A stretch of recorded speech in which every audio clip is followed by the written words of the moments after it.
Should you learn English grammar? What grammar should you learn? And how to go about doing it? All that and more in this extraordinary video. But first, roll the intro.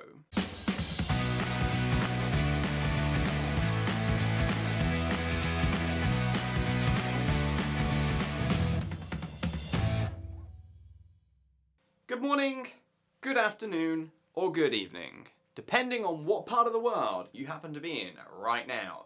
I'm Julian Northbrook, and this is Doing English. Continuing from yesterday's video, kind of, let's talk about grammar some more. Yesterday I talked about the fact that you can't see grammar as this black and white, correct, incorrect thing, which raises some interesting questions. First of all, should we learn English grammar?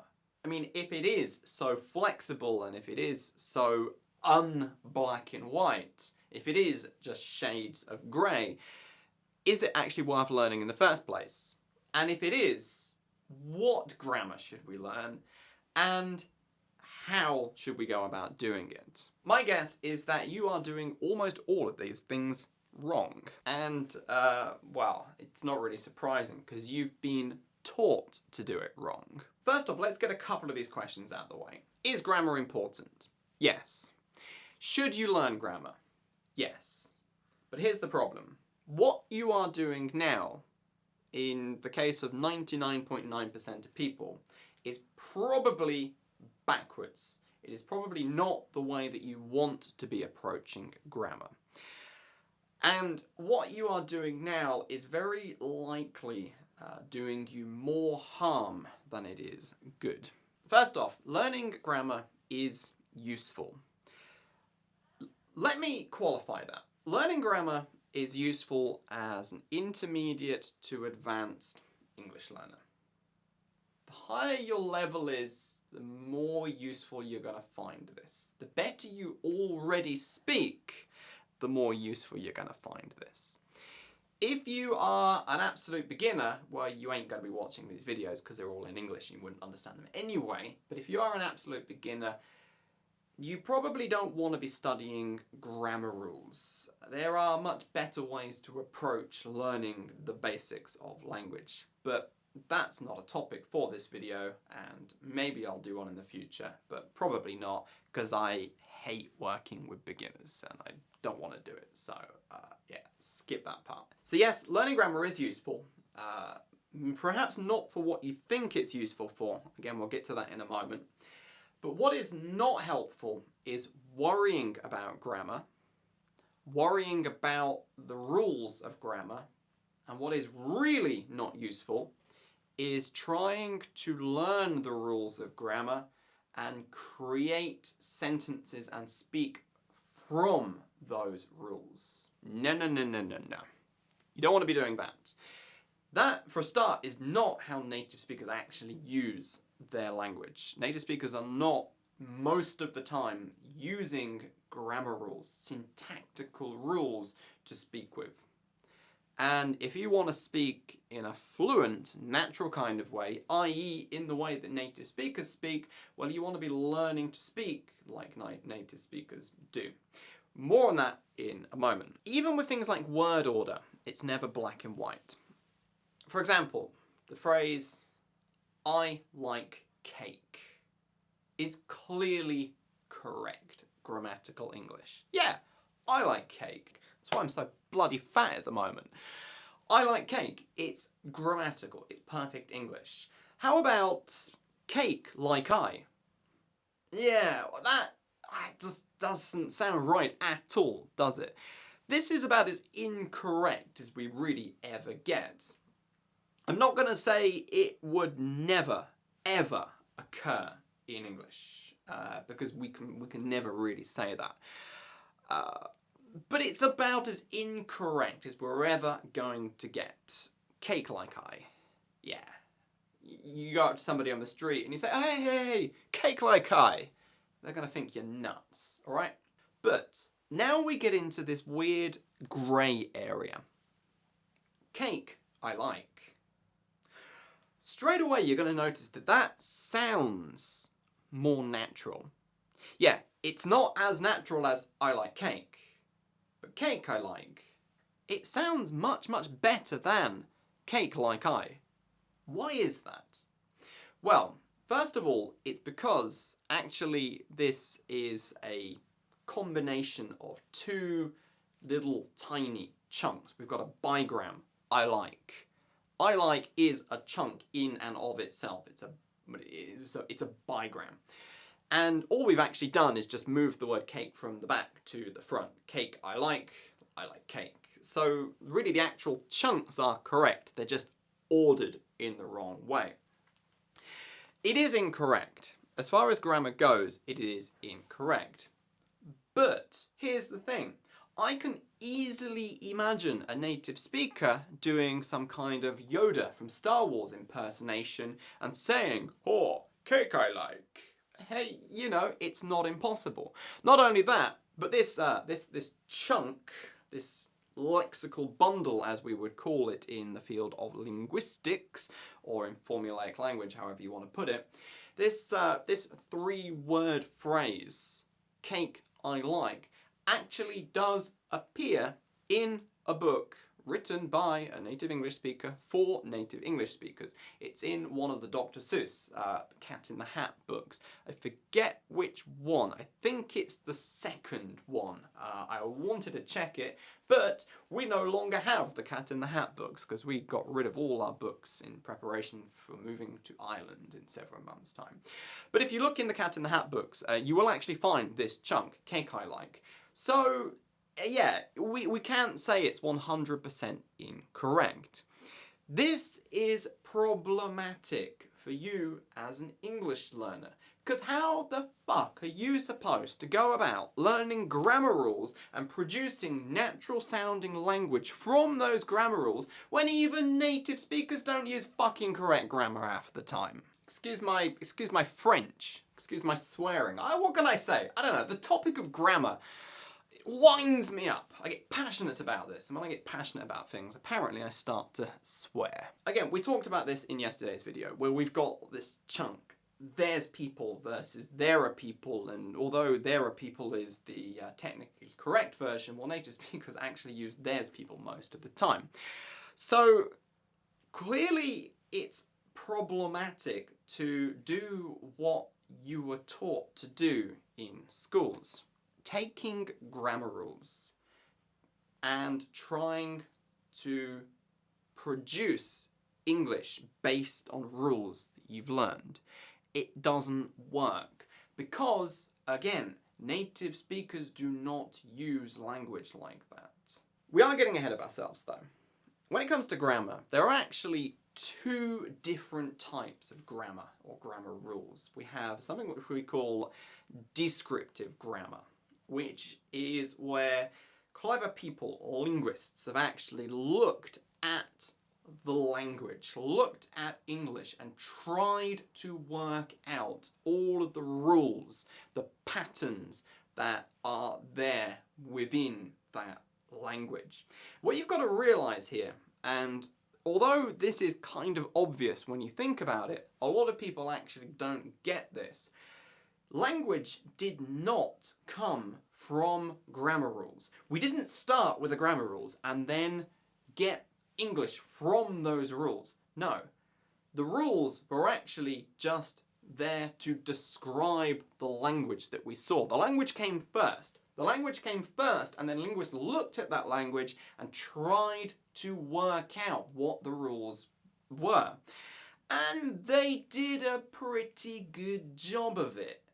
Except every single rule is full of exceptions. Not only that, but the actual depth of the rules is incredible.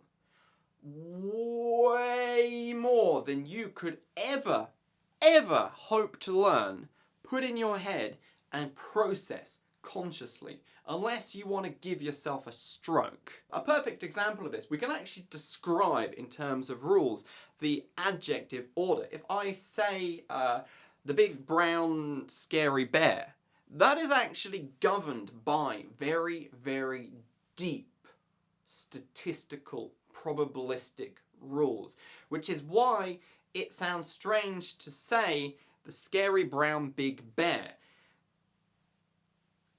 But those rules are mind-blowing. You can't produce language like that based on those rules. Neither do native speakers do that. Again, more on that in a moment. You see, we also have another type of grammar, prescriptive grammar. And you shouldn't confuse these two types of grammar, descriptive grammar and prescriptive grammar.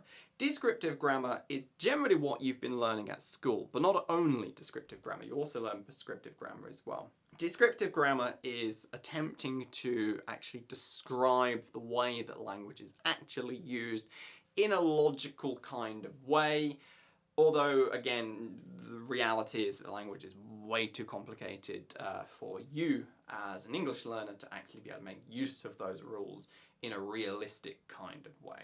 Prescriptive grammar, on the other hand, is they should be thought of as style guidelines. They're actually what people think English should sound and be used like. And some prescriptive grammar rules are alright, they make a lot of sense. Some are just bizarre. Take, for example, the prescriptive grammar rule that you must never split the infinitive. To hastily eat my dinner, for example, would be splitting the infinitive. We have to eat, to hastily eat. If you're a fan of Star Trek, to boldly go where no man has gone before is splitting the infinitive. Well, prescriptive grammarians say that you should never ever do that. That's wrong. No way. Which is actually bullshit. And if you actually check to see where this grammar rule comes from, it actually comes from, wait for it, Latin. Because a long time ago, back in the day when people thought Latin was the bee's knees, people wanted English to be like Latin. And in Latin, you couldn't split the infinitive. It's not that you shouldn't, you couldn't. It was a descriptive grammar rule of Latin. And people said, well, if Latin can't split the infinitive, then well, English shouldn't do it either. So they made this stupid style guide rule, prescriptive grammar rule that says, oh, you must never split the infinitive in English. Yeah. Rubbish. So we've got these two types of grammar rules. We've got descriptive grammar rules, we've got prescriptive grammar rules. We shouldn't really think of them as the same thing. In schools, we are kind of mixing them together a little bit. When you learned the tenses in school, you learned descriptive grammar rules.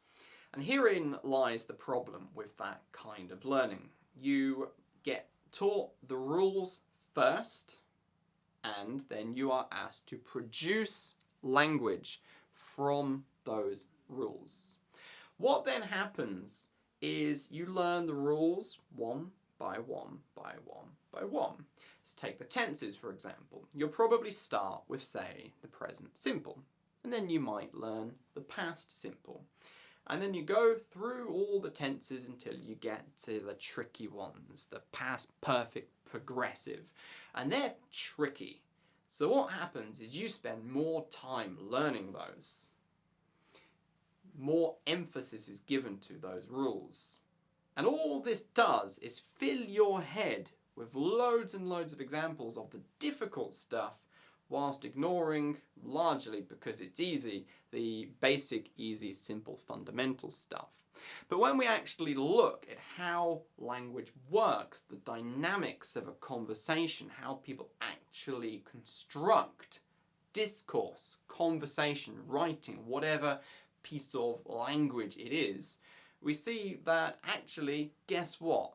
Present simple, past simple, used more than 80% of the time, and those other tenses, tiny amount.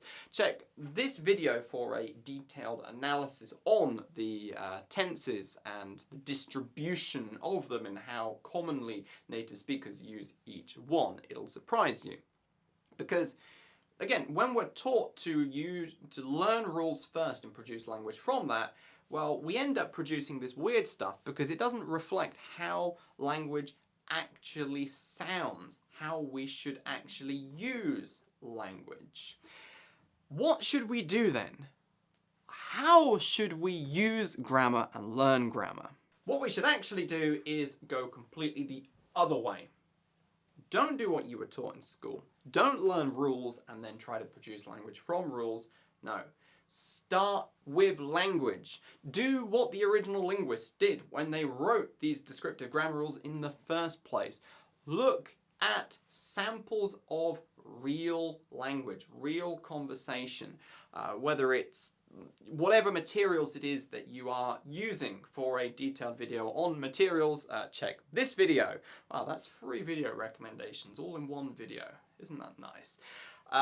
Whatever materials it is that you're using, make sure they are samples of real, authentic language, whether they are designed for English learners or not. And as again I've argued in this video, materials designed for English learners are just as real, just as authentic as other stuff that you might find, real things like films and TV or podcast or YouTube videos, except they're optimized to make your life much, much easier and make the learning process more efficient.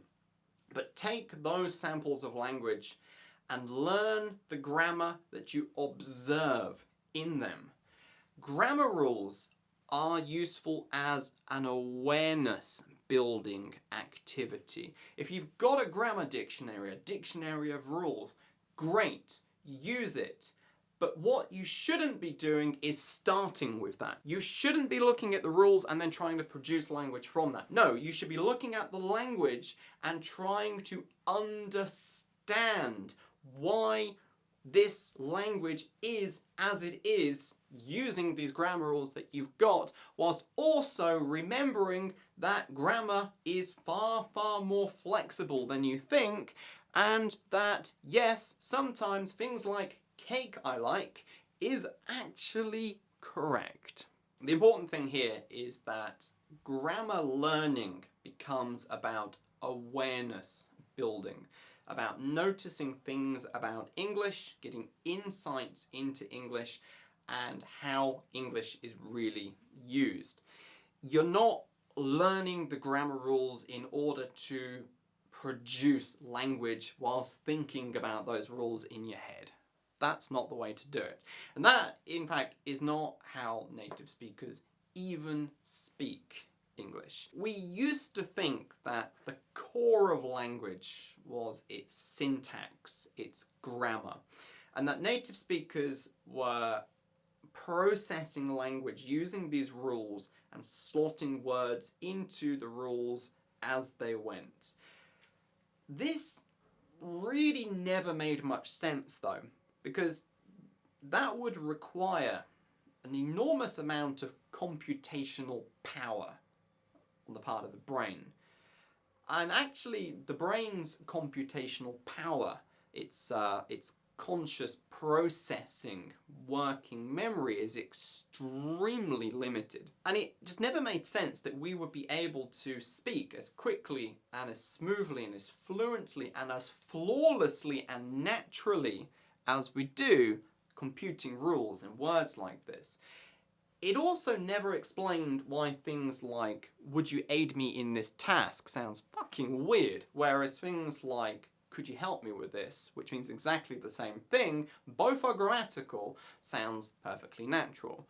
Well, we now know that the reason for this is because native speakers aren't speaking using grammar rules and words. What we're actually doing is we are extracting chunks of language. The brain is basically a huge, super powerful statistical processor that is pulling out probabilistic statistical information from language and prefabricating big bits of language. Think of it as like Lego blocks, where you have all these tiny little Lego blocks, but then you've got these big pieces that just slot in like this, and suddenly you've got like the whole wall of a castle. I'm thinking like the new Lego here.